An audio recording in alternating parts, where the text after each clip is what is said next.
दोस्तों, जब से हिंडनबर्ग की रिपोर्ट आई है तब से गौतम अडानी लगातार खबरों की सुर्खियों में बने हुए हैं। गौतम अडानी उन महान लोगों में शामिल हैं जो अपने लिए स्वयं रास्ता बनाते हैं। उन्होंने अपना रास्ता खुद ही चुना था और वह अपने चुने रास्ते पर आगे चले। आज हम आपको गौतम अडानी के जीवन से जुड़े कुछ रोचक तथ्यों के बारे में बताने जा रहे हैं, जिसके माध्यम से आप उनके जीवन से जुड़े कई महत्वपूर्ण फैसलों और उनके समूह के बारे में जान सकेंगे।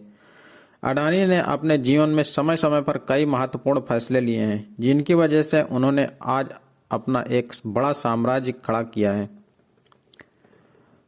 गौतम शांतिलाल अडानी अडानी समूह के संस्थापक और अध्यक्ष हैं। गौतम अडानी सेल्फ मेड अरबपति हैं। अडानी पावर लिमिटेड, जो अडानी समूह का ही हिस्सा है, निजी क्षेत्र में देश की सबसे बड़ी ऊर्जा कंपनी है।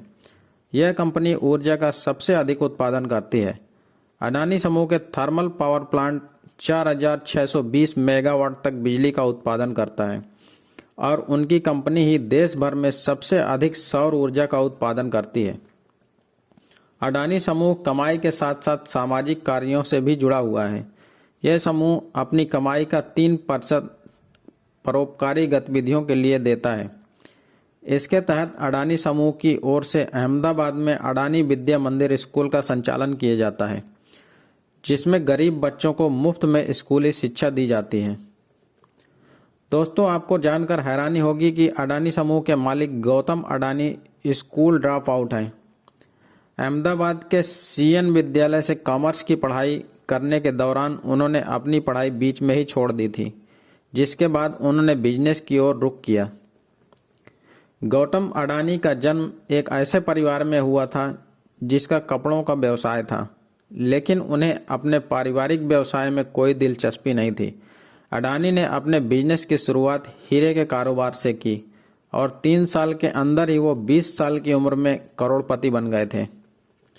गौतम अडानी जब स्कूल में पढ़ाई कर रहे थे, तभी वह एक दिन गुजरात के कांडला पोर्ट पर पहुंचे। इस पोर्ट को देखकर अडानी बहुत ही प्रभावित हुए।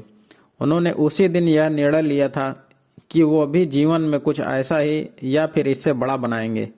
इसके बाद उन्होंने अपने सपनों को पूरा करने के लिए मेहनत शुरू कर दी थी।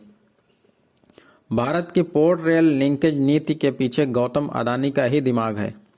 अडानी ने 2001 से 2004 तक रेल मंत्री रहे नीतीश कुमार को रेल पोर्ट लिंक का महत्व बताकर इस नीति को बनाने का सुझाव दिया था। उनके सुझाव के बाद सरकार ने रेल पोर्ट लिंक नीति शुरू की थी और आज अमूमन सभी पोर्ट रेलवे नेटवर्क से जुड़े हुए हैं। 1998 में गौतम अडानी अपनी किस्मत के चलते न्यूज़पेपर्स की हेडलाइन में थे। उन्हें अंडरवर्ल्ड डॉन फजलुर रहमान ने $1.5 मिलियन की फिरौती के लिए अपहरण कर लिया था। अपने अद्भुत बातचीत कौशल के साथ उन्होंने 6000 करोड़ रुपए के सौदे में उडुपी थर्मल पावर प्लांट की डील की थी। आपको बता दें कि यह पूरी बातचीत की प्रक्रिया 100 घंटे के अंदर ही पूरी हो गई थी। 1995 में अडानी समूह ने गुजरात में मुंद्रा पोर्ट को निजी तौर पर चलाने का अनुबंध हासिल किया था। इसके बाद अडानी ने इसे भारत के सबसे बड़े निजी बंदरगाह में बदल दिया और इस प्रकार उन्होंने अपने बचपन के सपने को कई गुना साकार किया। 26 नवंबर 2008 को गौतम अडानी ताज होटल मुंबई में डिनर कर रहे थे। उसी समय होटल पर आतंकी हमला हुआ था। अडानी अन्य मेहमानों के साथ बेसमेंट में छिप गए थे। आतंकियों ने 160 से ज़्यादा लोगों की हत्या कर दी थी। गौतम अडानी ने कहा था, मैंने महज 15 फीट की दूरी पर मौत को देखा है। प्रेस के साथ एक साक्षात्कार में उन्होंने कहा कि वह एक ऐसे मंत्र का साथ काम करते हैं जो सफलता की ओर ले जाता है।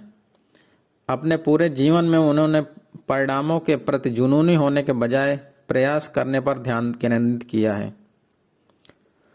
दोस्तों, आपको यह वीडियो कैसी लगी कृपया हमें कमेंट करके बताएं तथा वीडियो को लाइक करें और चैनल को सब्सक्राइब करना ना भूलें। धन्यवाद। जय हिंद।